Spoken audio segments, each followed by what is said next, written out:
Welcome back to the Now Morning Show. Now, of course, everybody would have been reeling from the announcement that TNT has been granted a license to develop a major gas field located in Venezuelan waters by the U.S. Treasury Department. And staying with us this morning to talk about this development is the Minister of Energy and Energy Industries, Minister Stuart Young. Minister, welcome back. Thank you very much.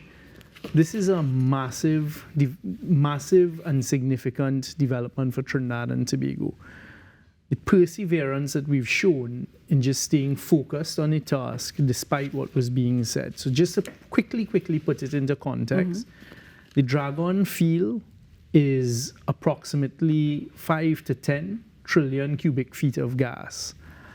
It is a proven field, which means we know there's gas there. The Venezuelans had many decades ago drilled 3 wells in the field, so they know the gas that is there. The government had negotiated between 2016 and 2018, along with the government of Venezuela under President Maduro, commercial term sheets along with NGC, our national gas company, and Shell.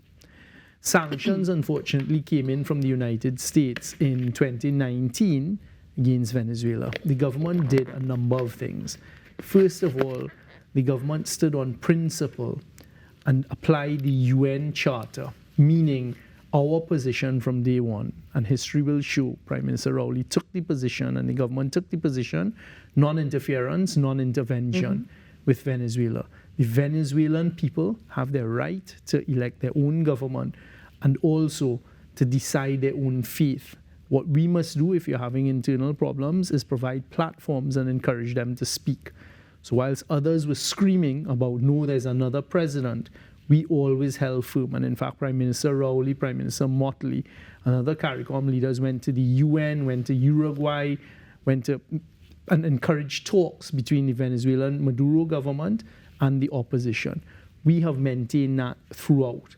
Up to a few months ago, I was in Caracas meeting with President Maduro. I keep in constant contact with Vice President Delcy Rodriguez because we understand the importance of our neighbor and keeping in contact with our neighbor. We have centuries of a relationship with Venezuela. Now, Minister, not to spend too much time on this because I want us to get to the license that we were granted. To that now, yes, Kimberly. so come to the license. All right. So then sanctions came in 2019. Right, 2019. What we began doing, Prime Minister Rowley and myself, is going to Washington, D.C. now and speaking with the leadership. Yeah. We met with many congressmen and women, the leaders, the decision makers in Washington. Last year, we had meetings with President Biden, the Prime Minister, President Biden, Vice President Harris, etc., and continued meeting with decision makers in Washington because we believed in what we were saying. You would recall, for example, I had done an interview on CNN with Richard Quest. At the time, all of the naysayers were saying, well, what is he saying? It was a very clear message being sent.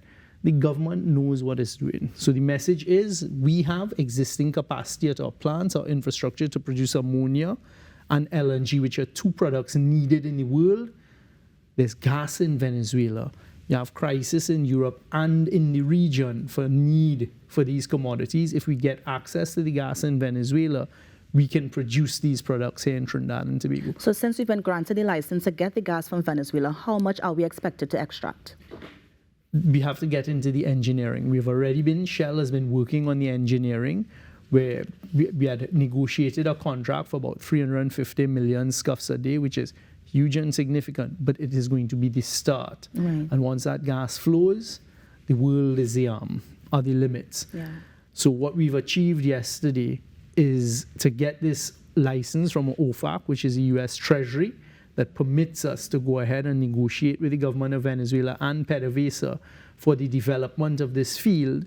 And then it has certain conditions, which we will obviously stay in the boundaries of. Yeah. We have kept in close contact with the United States. Yesterday, the Prime Minister had a call with Vice President Harris. Earlier than that, I had a call with the White House, etc. So the government works. We have to work quietly. We have to work efficiently. But we've seen now the first product of what it is. And it's good for Trinidad and Tobago because it gives us access to gas outside of our own maritime borders. Now, Minister, some of the conversations that I've been monitoring online, for example, they're saying things like Venezuela may not benefit from the financial aspect of it. Is it that the sale that comes from this natural gas that we're going to extract from Venezuela, that revenue stays with us, or does it need to... Absolutely not. As the Prime Minister said yesterday, the Venezuelans obviously are going to be paid and compensated for their gas. And those are the discussions that we're now having with Venezuela, that we were having with Venezuela before. There are ways that this can be done by the provision of fuel, by the provision of LPG, by the provision, as the Prime Minister hinted to yesterday, with other products, etc. So this is not a taking of gas from Venezuela without the requisite fair and proper compensation to Venezuela. It's not going to be in cash, and these are the discussions we have to take place now.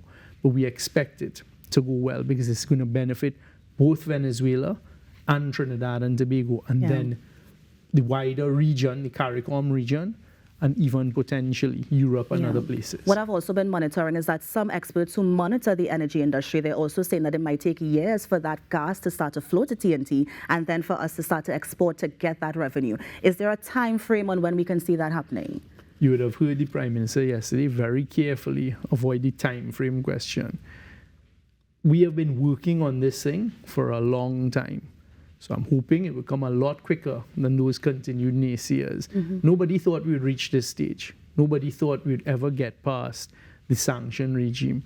But again, the principle of the Keith Rowley government, and in particular Prime Minister myself, speak to people with mutual respect and from a level of confidence and competence. And these are the things that happen for Trinidad and Tobago. So stand by. The gas will come to Trinidad and Tobago, and we will get the benefits of it, as we will get in other areas of the energy sector of Trinidad, Manatee, the deep water, other things that we're working on. So whilst people are screaming, saying, oh, Trinidad is not going to get this, is not going to, it has happened, and there's more that will happen, and we will get it done. Now, Minister, while we have these conversations with, of course, the industry leaders, the leaders of our country, the average man wants to know, how is this going to trickle down to me? How will I benefit from this huge announcement that was made yesterday? It gives us a future supply of gas.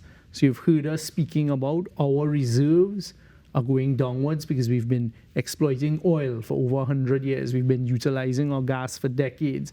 When you pull that gas out of the ground, no new gas grows. So it's a diminishing resource, it's a depleting resource. We now have access to work with our neighbor Venezuela. We've always wanted to work with, and we have worked with in other areas. We're always helping each other as best as we can. And that access to Venezuelan gas, and then the Venezuelan people will now have access to compensation for their gas.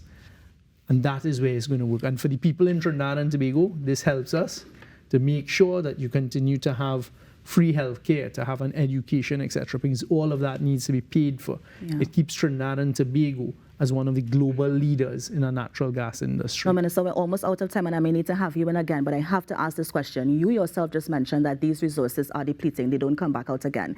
Are there any conversations that's going to be happening in terms of diversifying the economy? Absolutely. So, again, we're not asleep at the wheel.